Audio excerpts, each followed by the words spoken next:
And so from a business standpoint, it's all right because, I don't have to, I'm not going to lose any money. I'm not going to overvalue something and lose any money. But at the same time, what you're finding is, algorithmically favoring certain sounds. It's what I call it agreeable music.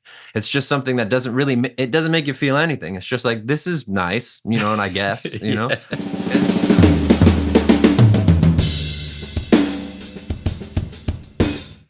Asher Paul Roth, Asher Roth, Asher. I don't know how to address you, my friend. Asher's perfect, man. Perfect. Thank you for being here. And please, before we get started, feel free to plug and promote anything you want, where folks can find you and what you have coming up. Certainly, yeah. It's pretty straightforward, like you have mentioned. Asher Roth, ASHER ROTH, on, for the most part, man, Instagram. Uh, yeah, I mean, I started kind of logging off some of these social media sites. They just became really consuming. But we have our Retro Hash channel on YouTube, and also mainly the Discord. To be honestly, we've been using the Discord for artist development and collaboration, and that allows me to have much more of a one-on-one experience than trying to talk to everybody at once. But yeah, so I would say follow the Discord. That's discord.gg/retrohash, and then the Retrohash YouTube. And then if you want to see what's going on in the day to day, the Instagram's Asher Roth, ASHER ROTH. Awesome. And you have a tour coming up as well? Yeah, we do. We're coming to the European Union and the UK. That is in October 15th. We start in Dublin, and it's nice. I mean, I haven't been in Europe for, I think it's been about 6 years, because we started and had a little run in 2018, 2019-ish. Did some really nice solo shows. It was really a confidence building performance for me, because I was up there by myself and doing kind of some storytelling.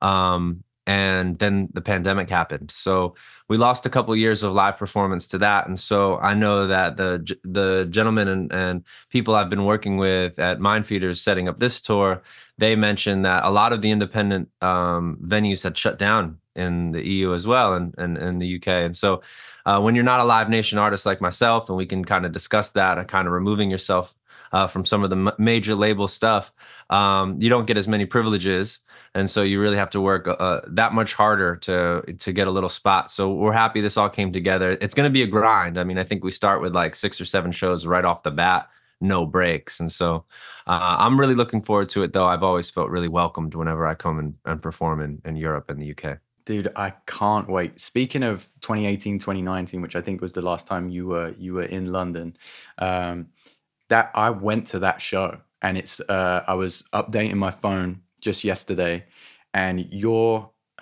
gig at, I think it's the O2 Islington, is the That's right. first video in my camera roll as I updated my phone. So every time I go to a new phone, I just watch that video. You're Love playing Rick Smits, it. diving into the crowd, and I'm like, dude, that was a good time. That was 10-year anniversary of Asleep in the Bread Aisle. Yeah, I think Yeah. it was. It was the anniversary of Asleep in the Bread Aisle, and that was a great show. I mean, I think that was the first date of the show, Mm-hmm. and things were just like really warm and welcoming. And it's always fun and funny wherever the first date of the show is, because you're running off of kind of excitement, right? While later in the show, you might work out some kinks and things are working Mm-hmm. out a little bit better. But the first show is always so raw, and so I felt like it was nice to do that in London. That's awesome. And it did feel very storytelling. You kind of led the audience through kind of like the first EPs and early projects. And then there was like, we pretty much played Asleep in the Bread Aisle, pretty much track for track through its entirety. And then we came to the later projects as well. And it was just like a really fun time throughout. And I also I know you relived this memory time and time again, but I have to give you my flowers. Like, I want to thank you for providing a soundtrack to my generation. That kind of high school, college time was filled with your music. I was working in McDonald's at the time for only a month. I love it. And I remember going into the break room that month that I worked at McDonald's, and it was like B.O.B., obviously Black Eyed Peas. We had, Jamie Foxx was blaming it on the alcohol, and luckily Jason Mraz was kind of coming down off the Billboard chart for such a long run with "I'm Yours," and of course you were up there with Kid Cudi and B.O.B. as well, and I remember going into that break room and just being like, dude, like life is good. You provided such a heartwarming, fun soundtrack, and of course you already know the setup of this podcast. So if I may delve a little bit, is that something that you carry with you with pride as an accolade, or as you approach your 40s, is that something that you kind of you wish like, oh God, I wish people would stop bringing that up? No, no, I think it's excellent. I think whenever you can kind of weave yourself into the fabric of someone's upbringing, a lot of the times I talk to people like, it's great that we've basically grown up together, you know? Hmm. Um, and so yeah, I wouldn't necessarily classify it as being prideful, but it's like that's what we share together. That's also, the power of music, right? For you to kind of have these memories locked in. And again, it was such a good time. I mean, '08, '09, 2010, the internet's kind of just getting started, right? Mm.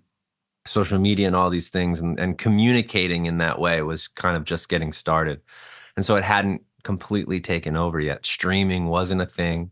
Instagram stories, TikTok, all of those things, everything was just starting out. So such an innocent, fun time. And so I think when I talk with people and they say, "Hey, I was coming of age in that time," we all have something in common, and I think we all look back at that time through the music and also just who we were as people, and kind of smile a little bit. It was great, and it's been fun, and I'm very proud of it. Yes. That's awesome to hear. It must be so strange to have this. When I explained to you, hey, I worked in McDonald's for this month, and you were the soundtrack, and I carried that through college and into the early years of my industry work. You get this little peek into my life, and it's just one story for me, but you hear so many stories from all these individuals over the year. Is that a strange thing that you ever become accustomed to, or is that like, it's just another day, it's a nice story to hear?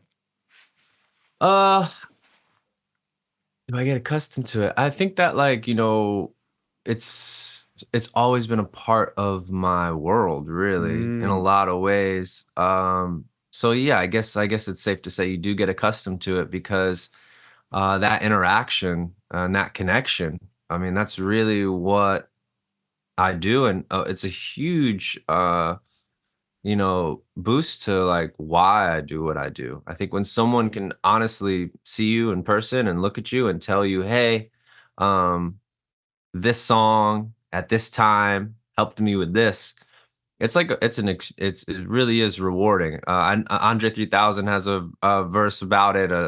What a job this is, with I think Devin the Dude and Snoop, and he's talking about like, you know, uh, seeing these people who had a baby to his music and stuff, and that he really appreciates it.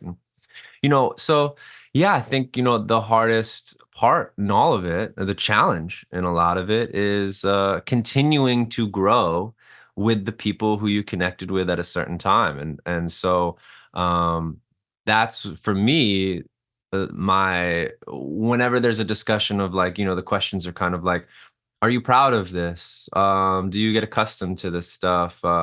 You know, it's because of the flip side of that same coin that I think a lot of people, an audience and sensitive people, understand that there's a lot of take from an audience standpoint as well, because we are people in the same breath.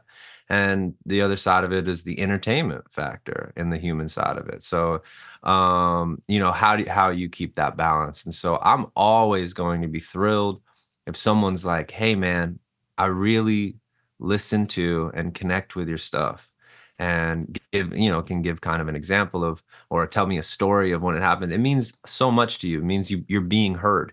I think that's like what a lot of us, want, and in this world. And so Absolutely.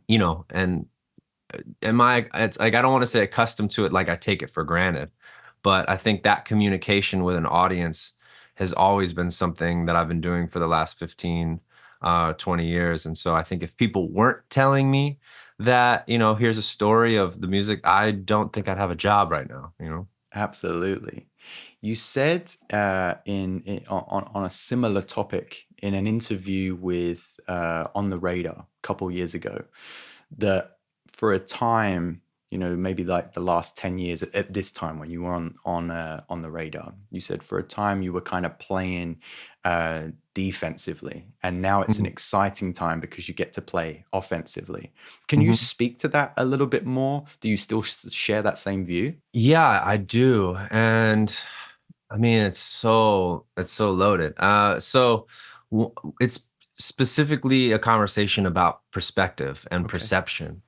So, and it could be to my own fault, but I think that when I was introduced to a larger audience, it was, there was qualities and characteristics that people got to know me as. You see this in a lot of the time in movies where people are kind of typecasted. Right. And so,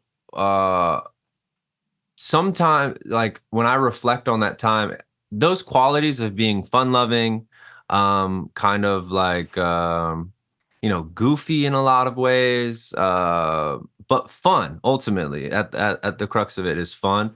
Those aren't bad characteristics. But again, when in my world, who I am as a person, and when I'm dealing with, like, same coming from education, coming from communication, you really want to engage with just people in general, but also your audience on a little bit of a deeper level than just let me dance for you, let me sing for you, Mm, you know?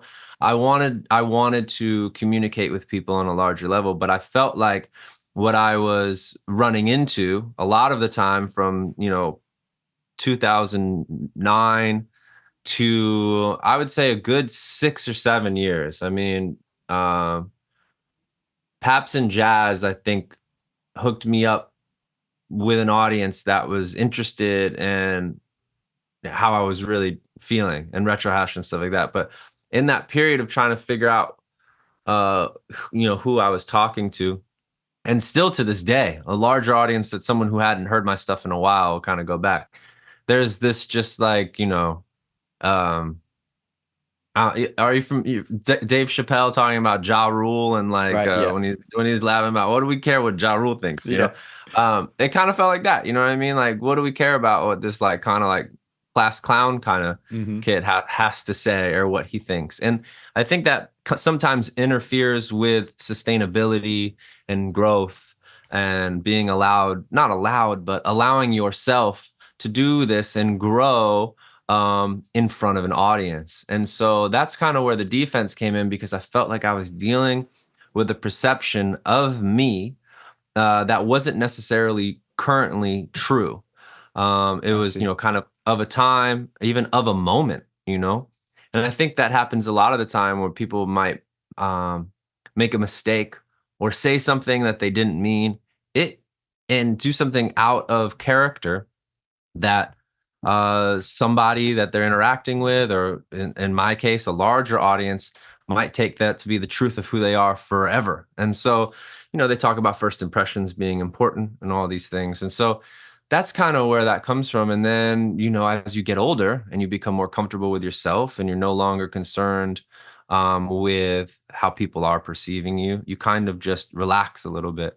But yeah, in my youth, I kind of was just like trying to work with and continue to. It's my job, to be honest with you. What are you thinking? What are you feeling? Who do you think I am? And how can I take that and communicate properly with you? So we actually are having genuine communication where you hear me. And you're not hearing my words through a filter of who you perceive me to be. It's really on that level. Again, some people don't think about it like this, and it's probably beneficial to not. Like, let's just shut up and play the jams and just have fun. But where my heart is and where my passion is in all of this is in communication and education, for that matter. So, it definitely for a lot of time and still does in many ways feel like I have to um, take on this perception of who people perceive me to be, but you would have to tell me at this point in my career if you were like, how you perceive me to be. But some people, I think, if you brought up my name, their first like the correlation would be something around partying. Interesting. I actually really appreciate the length and the intricacy of your answer there. And I've always felt that you've always given communication throughout your work, because you've taken those steps away from projects. And I remember you would have to remind me what kind of date we're talking about, but you used to upload um, like behind the scenes kind of vlog style stuff to your YouTube, and give folks that kind of voyeuristic look at how you're working, what's going on with the day to day, and how things have progressed past those kind of, if I may say, like kind of party years, and then how things are evolving. And you still continue to do that with, like you say, the Discord, and bringing in new producers and new voices to some of your later works, and we'll get to the current album as well. Congratulations. With that healthy mindset, and the topic that we started our conversation with, of social media, do you feel like that plays an easier role in allowing people to understand who you are and what you're interested in, and promote things? Or do you feel like, on the grand scheme of things, it's maybe a negative source that we all kind of like gravitate towards, and get stuck in the hole of kind of brain rot or doom scrolling? I think it's both, but I think ultimately it is a tool, and a tool that can be used appropriately to kind of communicate, tell your side of the story, tell your narrative, and curate it in a way that, this is coming from directly from me. But, at the same time, privacy, feeling constantly connected, or constantly feeling like you need to be updating people. Mm, And if you're not doing that, then you're kind of, feeling um, irrelevant, or whatever, for a word for on that scale. But yeah, I think that when used appropriately, we have incredible tools right now to basically do it ourselves, and whether it be a mailing list, whether it be your behind the scenes stories, and things like that, and yeah, using your imagination and creativity to kind of keep people engaged. But also, everybody's doing it, which is just like, and you're up against algorithms that are rewarding what I would say obsessive behavior, so it's just really tricky. And I think it's important that people kind of like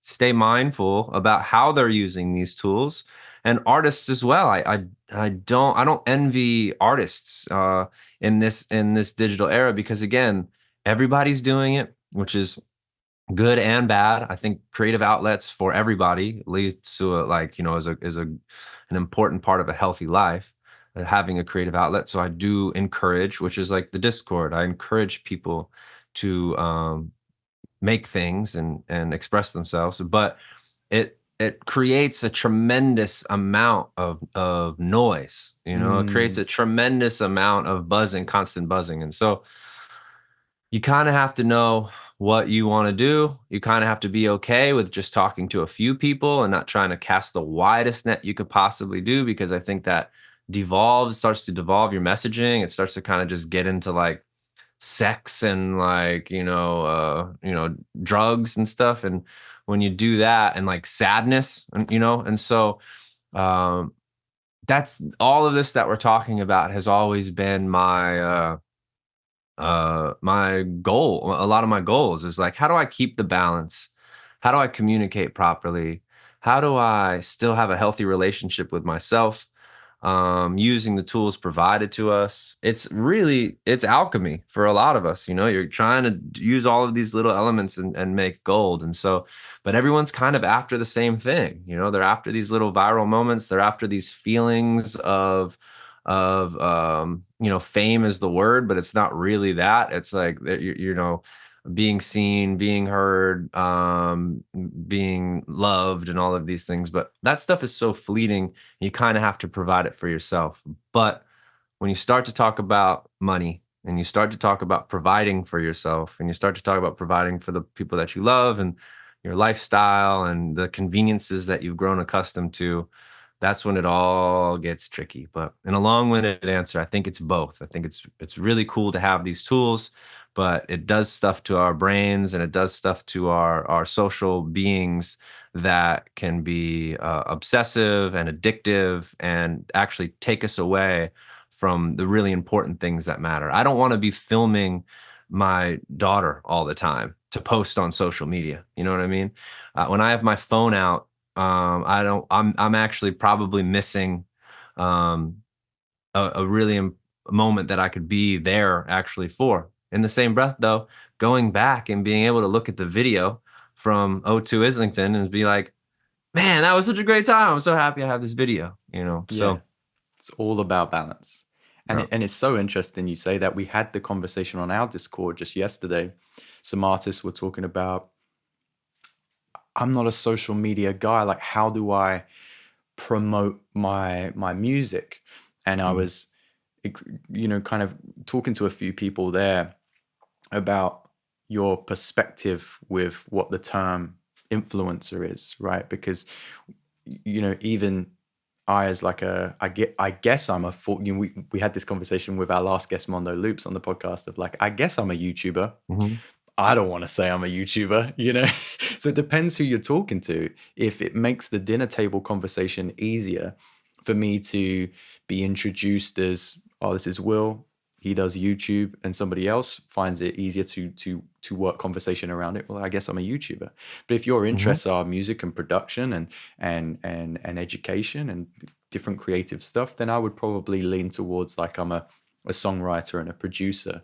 When we were having this conversation in Discord, I was explaining how it wasn't always influencer. We had celebrity, we had star before that, and we have influencer now. And if you think about all the interviews you've seen with famous actors and actresses, they never really enjoyed the pre interview tour that they had to do promoting the movie, being asked the same question time and time again about this film from an interviewer who probably doesn't know that much about them, has been forwarded these five questions. And the same goes for comedians and musicians who didn't really want to do early morning radio before they did the tour to promote tickets, and it became easier. You get the characters like the Will Smiths, who kind of go for a more vlog style Instagram approach, where you kind of get a little bit of that personality inside the home and you feel more connected to that person. And the comedians and musicians normally opt for podcasts, and it's become easier in some senses to promote your work. You don't have to actively. I spoke to one of my Patreon clients today, and they were saying, who am I to start a YouTube channel where I'm trying to entertain people? People don't want to see me. mhm. And I was like, well, ask yourself in a different light, maybe what your audience has a problem with. What are the questions they're asking? What are the things that they like to be entertained with? And see if you can fulfill some kind of niche. And it's the same with the term influencer. You can promote your music without actively saying, hey, I'm more important to you than you, and you need to jam this down your throat. You can kind of do it in a background sense, but it's all about balance. And I think you hit the nail on the head perfectly with that. And if I may ask, with that balance, how do you, this is a question I'm obsessed with at the minute. I've been asking everybody about this. How do you schedule that balance? How do you make sure that you bring creativity and peace to your life? Oh man. Well, to go back quickly about like, influencer and um, titles and language, I would uh, I would agree and say that a lot of that's just it's unnatural. Mm, And there is, it does take a feeling of self-importance, that what you have to say matters and who you are matters. And so I think for a lot of us, it's conflicting spiritually, whether people know it or not, or right. whether they have any faith or anything like that, or what they believe in and have, again, language for these terms. But we are all really connected in this thing. You know what I mean? So there is going to be kind of a collective consciousness, and it's nice to have some people who, I consider myself to be almost a translator, where I'm Right. taking these things and trying to put them in a language that people can understand and say, me too. And so it's nice. There's some comedians like that. I think Dave Chappelle, for instance, as an example, is an incredible storyteller and an incredible translator. And so, you know, that's why I think what you're finding a lot of people saying, I'm not a social media person. I'm not this, I'm not that. It's just because it's in conflict with actually what would bring us happiness. But we are in a very competitive state right now, and this is what's available to us, and people are kind of going for the same thing. I find it to be extremely distracting, and that's what leads kind of to the balance standpoint. I kind of know and understand, for me, specifically for me, what these forces um, how they make me feel. And I know what family, quiet time, um, no expectations, creativity, what that does for me. And so it's really easy for me to keep a balance because I don't do what I don't want to do.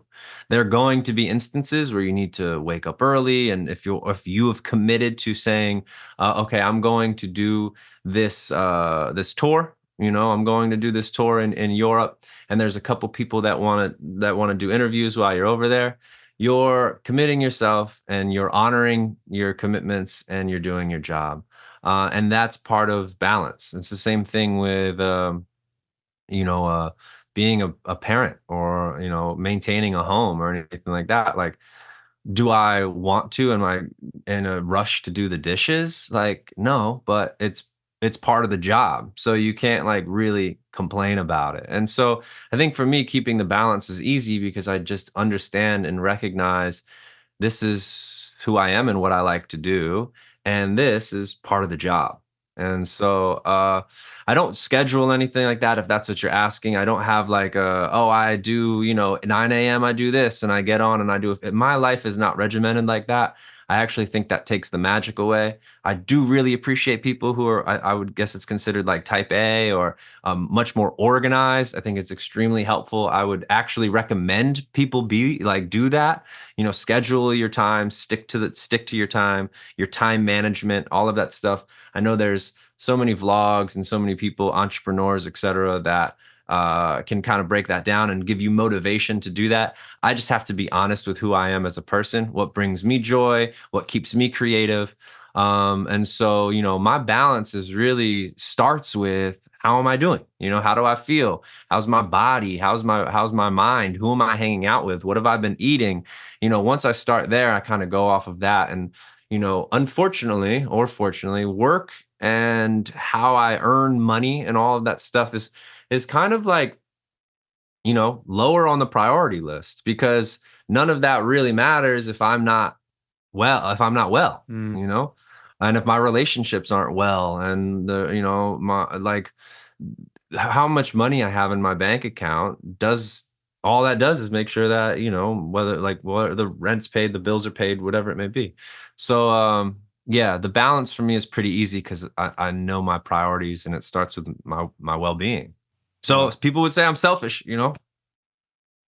depending on who you speak to and for how long you get to have that conversation with them, right? Sure. Absolutely. Absolutely. If I may pivot a little bit, I would like to speak about education. Hmm. It's a huge part of my life. I know you're super into education. Hmm. We can go back a little bit on the timeline. Can we talk about maybe maybe a topic that my audience doesn't know much about? Democracy prep and Hmm. and your kind of role in education in Philly. Sure. Yeah. So a few things. Democracy Prep is a charter school that my sister was deep in Harlem in New York City. Oh, my apologies. Yeah, you're good. There's still a connection in all of this, and so um, this is where it gets really interesting. To start, I was uh, I was majoring in elementary education at Westchester University. That's where I was for 2 years. That's what inspired I love college, all of this stuff, just like having a blast there and wanting to be an elementary school teacher and just a teacher in general. work in a classroom. Uh, then I left school, and all of this kind of like, lucky and fortunate, and yes, talent and all this stuff, but I get an opportunity, and we build on that opportunity, and whatever, some of the money that comes in, I actually donate that to a spoken word program, an arts program, specifically around language, but you were allowed to use music as well, at Democracy Prep, where my sister was teaching and became administration in Harlem, New York. So there's some pictures and stuff of me being there while these kids are presenting some of their poems and their raps and different songs and all this stuff. And again, because a creative outlet is just extremely important. Everyone kind of deserves a little time to themselves to say, how am I feeling? But forever, still to this day, I'm like, you know what? I really would like to go back and get my teaching degree, and finish what I was doing that would allow me to work in a classroom.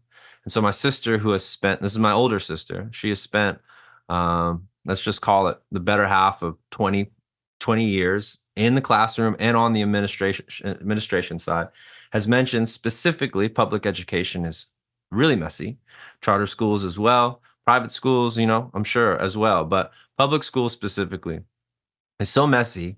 And she was like, Asher, why would you go back to talk to 30 kids when you can talk to 30,000? And every single time I think about getting back into the classroom, that's what comes back to me. And I think it lends itself to why you probably continue to work on YouTube.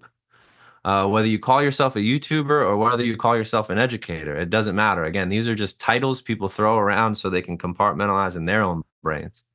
But the point is, what's really cool is that if you're doing stuff well, organized, clear instruction, and consistently, you can reach an audience that is way larger than just 30 kids in a classroom. The difference is when you're dealing with someone one-on-one in person, it's much more visceral and real. If I'm working with a student one-on-one, we're genuinely developing a relationship. Majority of the time, those 30,000 people that I'm talking to, they might hear me, they might be inspired by me, they might play my music in certain times of their life, but there's no genuinely real visceral connection or relationship that I have with them outside of them hearing what I'm saying and them appreciating what I'm saying. That's what's important to you. Do you know what I mean? And so for me, that one-on-one relationship, it's not going to make me any money, but it's so amazing to have a friend, or whatever you want to call that person.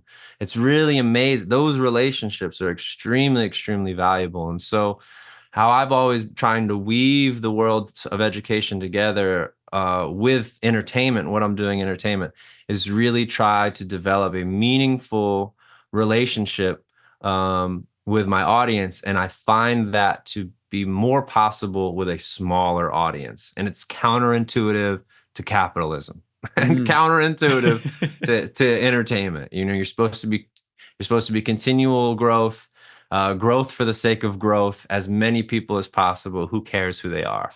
And so that's been my struggle journey. But Democracy Prep, and my contributions to them through spoken word, and then that just like kind of that lesson of, you have so many people at your fingertips. Stay there is why I haven't gone back to the classroom. Absolutely, and I agree with that. It's definitely why I found my foot in YouTube. As you know, like music and especially the arts in general is always the first thing to start having their funding cut when it comes Oh, to education. so unfair. I saw that in the college I worked in. We had a team for the best part of a decade that were, like, to me, the best in their field. Everybody was working on projects outside of teaching. There were different folks going to play Glastonbury and on tour. We had different folks, myself included, that had studios. And the I remember the syllabus was never updated since before I started teaching there, right? So I'm teaching a class of 50 kids how to record to cassette And like Hmm. lesson one, I'd be like, right, everybody needs a pencil because these tapes are eventually going to unwind, and the number two is the only thing that you're going to it's the only tool that's going to work to get that tape back in. And these Hmm. kids are like, what is cassette? They're listening to Lil Uzi, they're Hmm. listening to Juice World and things like that. They have no idea or care about cassette. And what happens, they start to just they care less and less about music. It's not what they were really into. They're zoning out, kids are missing. And so I was like a weird YouTube drug dealer where I would go in and I'd say, like, you have to study, analog recordings to pass this unit. Hmm. But I got this YouTube link and it's got 10 dubstep bass lines that you're gonna, and I would kind of go into the classroom and be like, if we study this, I'll give you this, and this is really cool. And it was really those, like you say, about building relationships, those 10 to 20 students that really went to those extracurricular classes and checked out the YouTube channel. They were the ones giving me the feedback, like, the YouTube channel is good. Like, try this. Oh, you should look at this creator. And it was a two-way street. It wasn't just me giving them help with their music production. It was them helping me pave the way for my own future. And I'm still in touch with a lot of those through the Discord, through the Patreon, and try to help them out as much as possible. So I really side with what you're saying and can see those perspectives. Was there a particular mentor, whether it be through education, family, or life, that really gave you that perspective? I've got older sisters as well, so I'm sure that played a huge role. Was there anybody else? Yeah, consciously, no. I think not having a mentor has always been something I've been bummed out about. Really?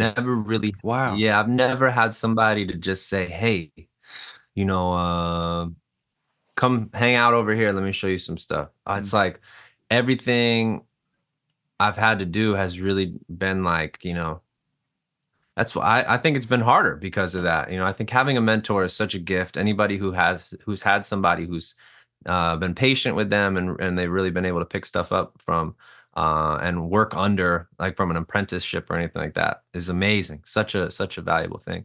Obviously, my family, my parents are still together. I have two older sisters, and them, just from a value standpoint, morality.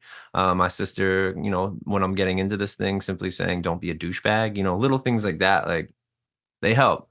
And as far as, like, the music or mentorship, I think it's something that I've always been kind of like, man, I've never really had somebody to show me the ropes. I mean, I think that was the thing that was sort of disappointing about my early relationship with management at the time and Scooter and all that stuff, is that you kind of trust these people to show you the way, and you're young and they're ambitious and they do things that you don't do, specifically in the world of, like, promotion and encouragement and distribution and all of these things that allow you to kind of, like, expand your way.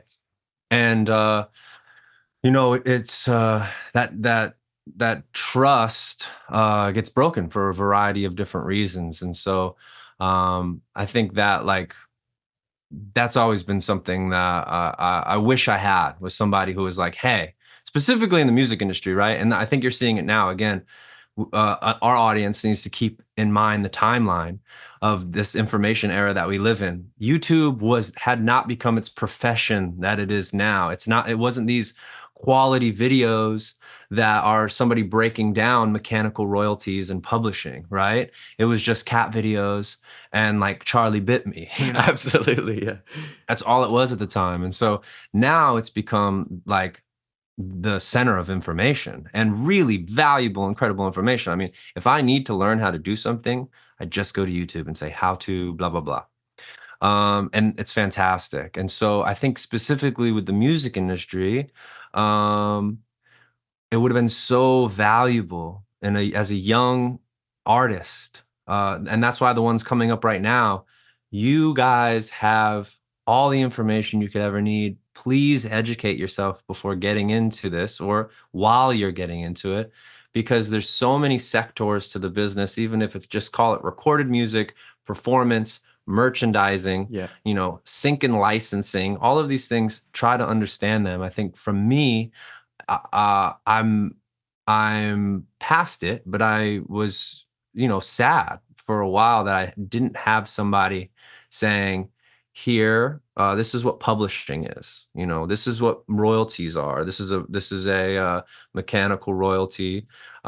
This is your performance royalties. All of these things um, that help understand what you're saying yes to and what you're saying no to. So the lack of mentorship in my life has made me who I am because I've had to be self-sufficient in a lot of ways, and so that's what leads me to this quest of sustainability. And the MGMT song, "Take only what you need," um, and rather than trying to get as much as I can and I want it Hmm. all, you know what I mean? I think the kind of realizing pretty early on that I'm on my own in this thing, man. You're pretty much on your own in this thing.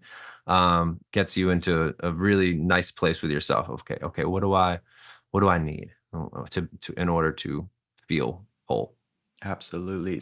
And hindsight is 2020 in that. And I think the generation or the folks getting into music as an artist, as a producer, or a storyteller or a creative now, I feel like they have so many tools at their disposal, and it's really about just lapping up as much of that information as you can. You don't necessarily need a record label. You can self-release. This video is sponsored by DistroKid, and I genuinely use them for all of my releases and music promotion. I ensure I use their hyperfollow page for my pre-save links and promo cards to highlight my releases, but I'll also use their canvas generator to ensure my tracks appear the most professional on Spotify, and I use Playlister to get the tracks in front of real people. My Lo-Fi Focus playlist is listed on there, and you can find my contact details.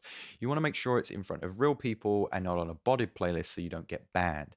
It all comes as part of your subscription. I've been subscribed for years, and if you want to join me on the platform, use the link in the description below because you'll get 7% off and you'll be supporting the show at no extra cost. It's greatly appreciated. You don't necessarily need to know all the things about production because Splice or TrackClip exists and you can collate loops. You can collaborate via Zoom or Google or whatever.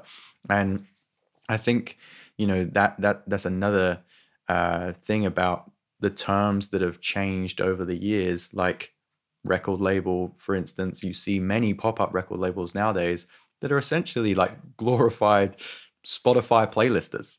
They will take your music, put it on a bunch of playlists that may or may not be botted, rack up your plays, and they're also going to take 30%, which is kind of nice. The same is with producer. Producer used to be somebody that was putting money into the record, and they also had links to local DJs. You know all this, of course. And then later on, it became more of that kind of Rick Rubin, older brother. I think you should do this with the record. I feel like, we could go, let's change the key here. Let's bring in the percussions. And then it became like the beat maker. The beat maker was the producer. So these terms change time and time again, and so do some of the loopholes and some of the sneaky goings on that happen within record labels or within the industry themselves. Do you find that if there are any misconceptions that you hear time and time again, whether it be in the Discord or your Instagram comments of the music industry, is there anything that you would pass on to emerging talent today? Don't get into the music industry. Right? Do run away. No, I mean, like, look, it's just a nuanced business. It's not straightforward. I mean, even streaming, like you had mentioned, it's gamed. You know what I mean? Like, I saw so early on that the numbers did not correlate with like my audience. So I was just like, who am I talking to? Like, what's going on here? And again, what's important to you. So I think the music industry is just a tricky business to begin with. It was created that way. It's always been this kind of like game of, ownership and the artist's kind of like ignorance, like making sure that the artist had no idea what was going on. I mean, sad ending after sad ending in the music industry, from the best of the best, you know what I mean? So I don't know how many times we need to be told that. But on as we move into the future, there is artist empowerment, like you had mentioned, and these kind of old guards, they're changing form. It's much like what happens in politics. Once one thing is figured out, we say we're gonna not do that. Whatever the dueling force may be, we'll find a workaround from it, like gerrymandering in the states, and or attacking um, local courts and stuff to get certain legislation passed. And I feel like the music business works extremely similarly. It's like when Napster happened, there was a whole kind of workaround with that, and whatever, it just kind of ended up to closing down. But specifically around streaming, or I guess Napster was more peer to peer, and that was more piracy, but that was really taking from the music industry's overall money, because they yeah, there's no profit in just stuff getting stolen. So the streaming stuff came in and actually saved the record labels when it was supposed to upend them. But and I don't know the facts or the data behind this, and I'm sure it can. But from my understanding, the major labels are now bought in to the playlists, right? They're essentially invested in them, and are probably paying a lot of the bills for these streaming services. And so when that's the case, so for instance, let's say all this data, all this math is right in front of our faces. If I take my artist, I have an artist, and a certain amount of plays equals this amount of money. I go to this playlist that has, let's just call it, 1 million listeners. I know that if I'm the second song on this playlist, I'm guaranteed to have 500,000 plays in one day, and those 500,000 plays equal this amount of money. Just do the math. There's no risk involved at all in regards to what your marketing budget is going to be, or and so startups and smaller companies are thrilled about that as well, because they can say, let me look at under your hood, let me see how your interaction is, and let me see how you're doing, and this is the money that I could offer you. And so from a business standpoint, it's all right, because I don't have to, I'm not going to lose any money, I'm not going to overvalue something and lose any money. But at the same time, what you're finding is algorithmically favoring certain sounds. It's what I call it agreeable music. It's just something that it doesn't make you feel anything. It's just like, this is nice, and I guess, Yeah.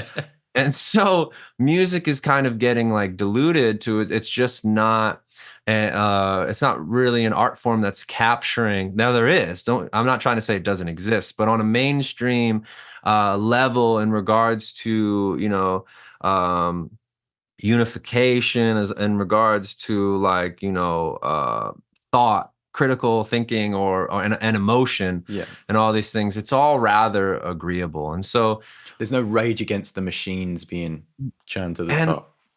and it's tough, right? Because it's like,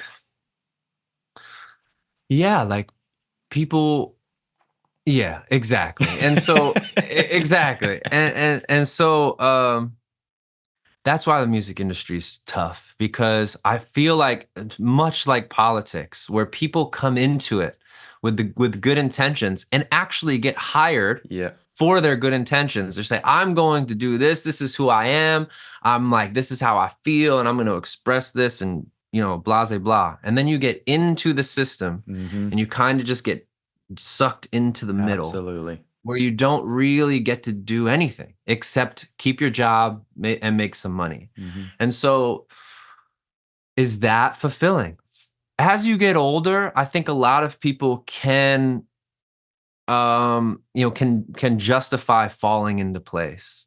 But I think the importance of like kind of a life lived is not forgetting, what you stand for, and not becoming kind of pacified.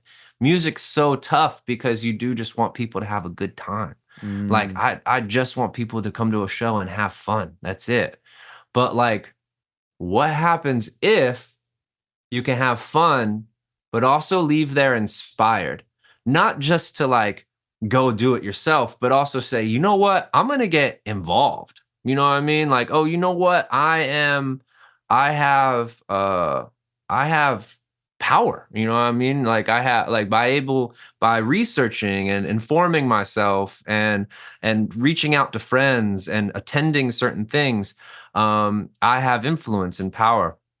And I just get worried that the music industry and the entertainment industry, you see it with as early as Apple computers of customize your Apple computer to make it your own. You know what I mean? Like Hmm. you as an individual, you know what I mean? And it's all this like individualistic identity stuff that I think is taking away from and music and entertainment specifically the collective Yeah. of like, how can we be cooperating? And so music is a tough business, not only for the nuances like we had discussed before, the multiple sectors of which people are earning small fractions of money, that adds up, and the understanding of that, the fact that you like need a lawyer to even participate.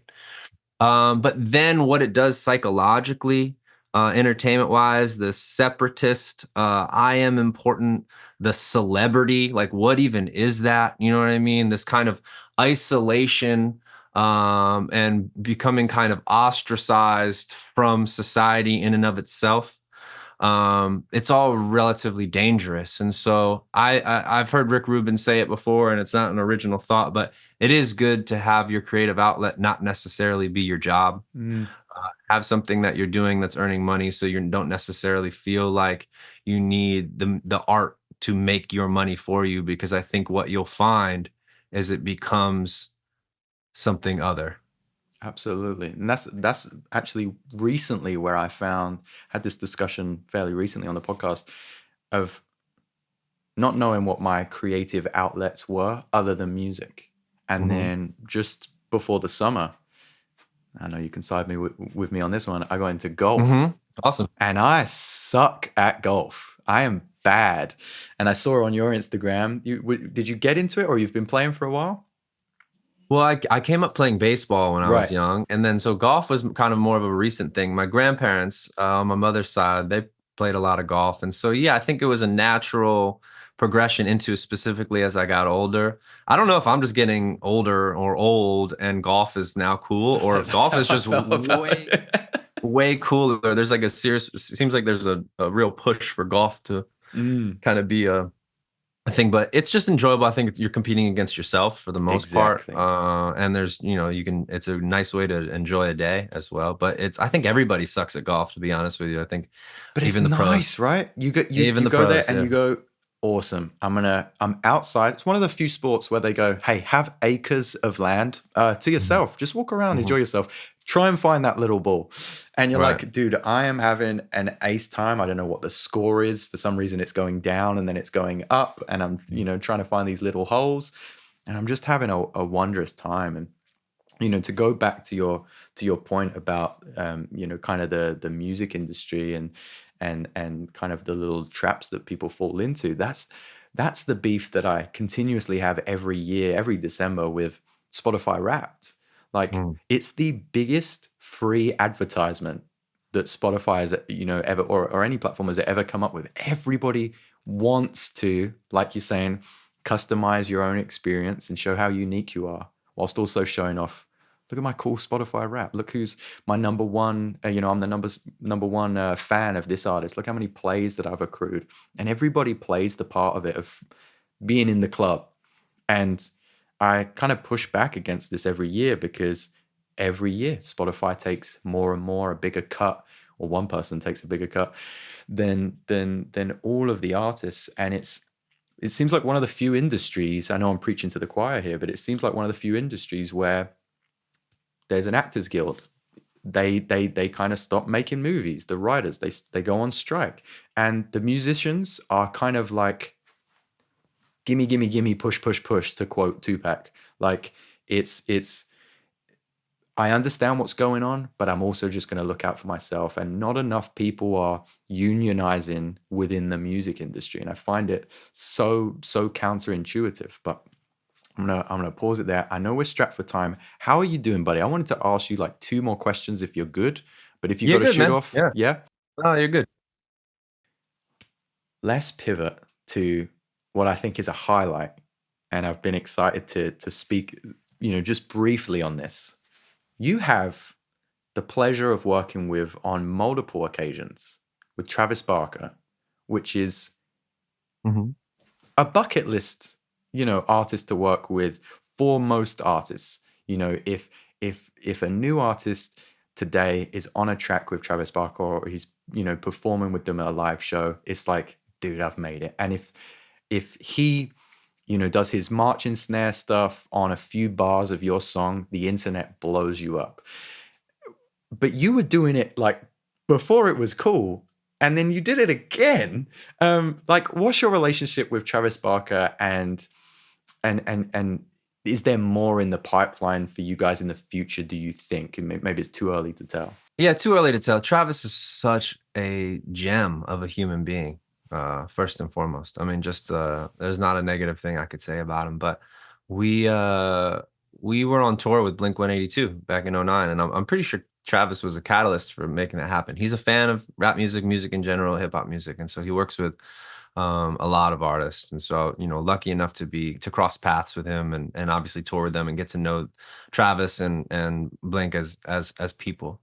And then obviously, him being, close with and as a fan of music, friends with Knots. And so knowing that Travis and I had a relationship and that, he plays drums on the Sour Patch Kids remix on Seared Foie Gras, Knots, enlisted Travis for what they were doing as well. I mean, those guys have their separate relationship, but it made sense to do ROTH there. But um, yeah, I mean, nothing planned, but there's not much else to say outside of collaboration. Is that like most of, if not, I'd say 98% of the collaborations that I've done are, personal relationships and people that I've met and are friends with. Um, that makes it that much more real and cool. And so that's what's great about someone like Travis, and that gives myself hope in this world, is that seeing someone like that succeed, he deserves all of that success. He's such a kind person.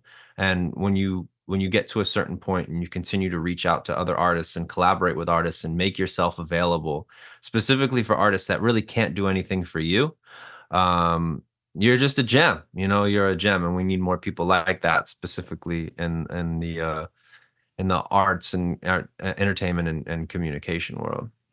I like this theme of relationships that has gone throughout your whole Mhm. career, of this like give and take, keeping it real, keeping the conversation going, and it seems to just produce the best creativity and the best work from you. Which leads me 2009, to 2024. We've got the new album. We've got Temporary Heaven with Heather Gray. Mhm. Amazing. Mhm. My last guest was Mondo Loops, as I mentioned, and he's kind Mhm. of the leading name in that kind of lo-fi study beats field, a genre where you can have 2 million monthly listeners, but no one really knows who you are. And we were having this joke about very weird genre. People tune into it every day with the sole intention that they're not actively going to listen to it. No one's tuning in to study lo-fi beats and going, man, the fucking production on that was so good. No one's Mhm. going through bars and listening to double entendres. And Mondo was underlining, which is a big theme in electronic music, of changing your artist moniker or alias, right? So when he makes electronic music or he makes ambient music, he uses a different artist name. And that's not Mm. really the theme when it comes to hip hop and a lot of pop music. And I think you've had a huge arc of experimenting across your discography throughout the Mhm. years. With the new album out, how do you think you've changed and evolved as an artist? Mm. Yeah, I mean, I think for me, where I don't know how much I've changed as an artist, as much as I've wanted to change or, be better at this or, better at that. I think it's been more of a refinement uh, process of what do I like to do, one, and two, what am I good at, and three, what is my audience responding to? And so from a growth standpoint, this more so lends itself to when you ask me, how do you keep the balance? I think that question for me is, how can you grow as an artist while being in the while the public is essentially your boss? If they don't like what you're doing, you don't have a job. And so I remember it stuck with me for whatever reason. uh when someone had when I had released Retro Hash, which was I think 2014, that outside of the Dude record with Currency, which was just, basically a straight rap record, a lot of that was experimentation. And I think it was XXL or some traditional rap magazine was just like, nobody's interested in this Asher Roth Wow, transformation or whatever it's really? called. It's my by the way, favorite project from you. Well, there you go. I mean, so it's like there's so many people that when you talk, same thing. It's like people telling a story of Mm. like they're telling their story of when they connected. So many of those stories are around Retro Hash, and so like for me, the what do I do and what am I good at is just kind of like this. I'm good at rapping and like communicating and like I mentioned, translating. And so I like to just rap and not think too much about it. It's a lot of my work is just stream of consciousness, capture that, and here it is. I'll play with a word and take it all the way down and work with that. And so I've also learned new things of, with some of these more modern recording techniques with layering your vocals and three-part harmonies and all of these things that are happening to keep listeners interested, because again, to your point, they're not really listening for double entendres anymore. So how do you grow as an artist?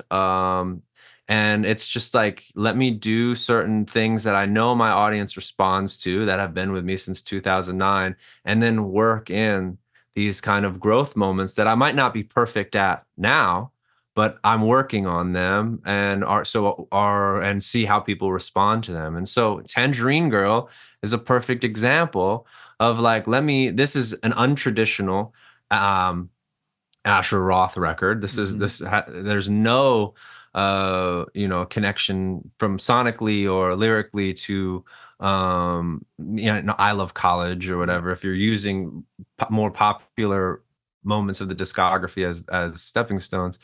And my audience responded to that. One, because they wanted to dance, and one, because it was fresh and new.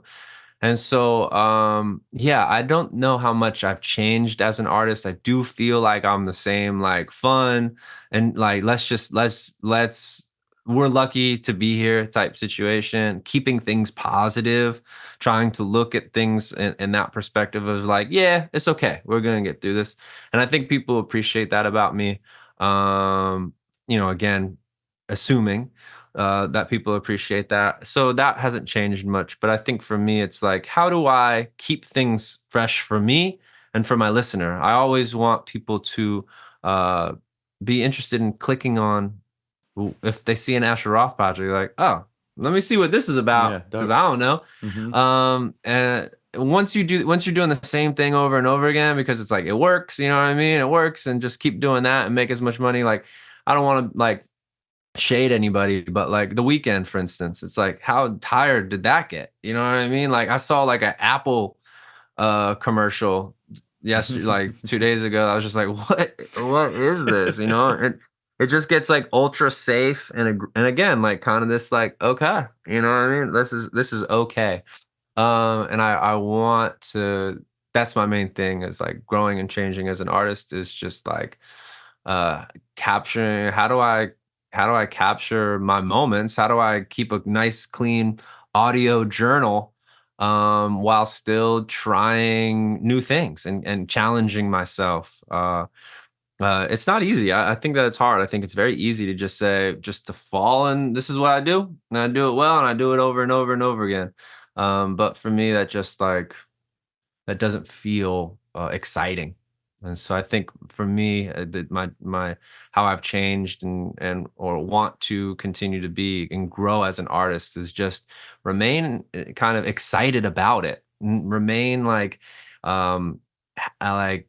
happy to be recording, because I think like that soul and that spirit, specifically when dealing with voice, gets captured. Like I can, you can see it on live shows too. Like, does that person want to be there? You know what I mean? There's so many times I hear people recording, singing, rap, and they don't even want to be doing it. Like, why are you recording if you don't really want to be doing it? And so, um, yeah, I don't know if that answers your question, but I just, I feel like for me, it's just how do you stay excited about what you're doing? And I think there's a lot of reasons not to be. There's a lot of reasons to talk yourself out of this is fun and exciting, especially as you've been doing it for 10, 15 years.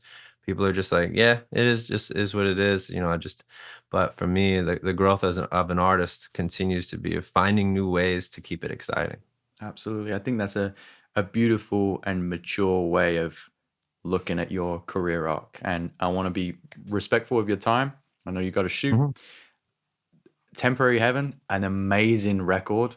So good. I really enjoyed it. I love seeing Murkage Dave on the record. He's Oh, from my cool. part of town. And I was There you like, go. yo, didn't expect this. So again, surprising people, having fun. Mhm. Um, Mhm. Thank you so much for sitting down with us. I hope it's not the last time we cross paths. Please again remind folks where they can find you and where they can see you on tour. For sure. Yeah, we can always keep this conversation going on the Discord, yours or mine. Mine's obviously discord.gg/retrohash, RETROHASH. For those who don't know, that's just an anagram of my name, Asher Roth, and Asher Roth, ASHERROTH on Instagram. If you type that in, you'll probably find a lot of the stuff you're looking for. But yeah, pleasure. It's a pleasure to talk about this stuff. Again, like the conversation around art and entertainment and people and being a person in it all is always so interesting to hear people feel like we really didn't even get into it. We kind of stayed Absolutely. hide-minded, I know. conceptual, which is cool. And I think people need to be reminded of that, kind of the that side of the conversation. But always here for a personal conversation, can tell you more, and willing to share my kind of like tidbits and things that I've picked up on. I'm always happy to be one of the road signs on someone's voyage to say, look out for that. And I think it's nice to have those along the way. But keep at it, man. You're not just a YouTuber. Remember that. You don't want to label yourself as a YouTuber. Thank you, That's bro. funny though. I know the deal, man. I think that when people are like, "Oh, you're a rapper," and I try to reclassify it as a recording artist, it's like, Yeah. it just sounds better. But at the end of the day, yeah, I'm a rapper. Nice one, brother. We might catch you again in a part two then. Thank you so much. Have a beautiful rest of your day. I'll catch you soon. All right, my friend. Take care.